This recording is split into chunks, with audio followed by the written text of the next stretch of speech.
এই দোয়াটা দিনী বোনরা মুখস্থ করে রাখতে পারেন, কারণ অনেকেই চলতে ফিরতে উঠতে বসতে অনেক রকম হ্যারাসমেন্টের শিকার হন।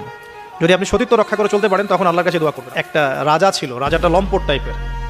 লম্পট রাজা বোঝেন কিনা? যারা নারীর নেশা খুব আর কি, যে মেয়েকেই দেখে তাকে তুলে নিয়ে যায়। এখন এই রাজা সারা আলাইহিস সালামের দিকে চোখ দিল। এখানে আমাদের দিনী বোনদেরকে একটা মারাত্মক নসিহত করতে চাই। এটা আমি পড়ছিলাম যখন গত 3 দিন থেকে, আমি 2বার এখানে পড়তে পড়তে থেমে গেছে।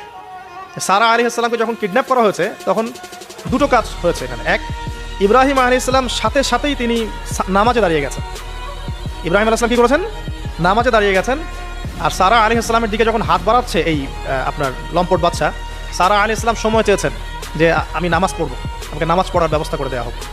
সারা আলাইহিস সালাম অজু করে এসেছেন, অজু করে নামাজে দাঁড়িয়েছেন। দাঁড়িয়ে 2 রাকাত নামাজ পড়ে আল্লাহর কাছে দোয়া করেছেন, আল্লাহুম্মা ইন কুনতা তা'লাম, হে আল্লাহ আপনি যদি জানেন, ইন্নী ওয়াদ আহসানতু ফারজি ইল্লা যাওজি,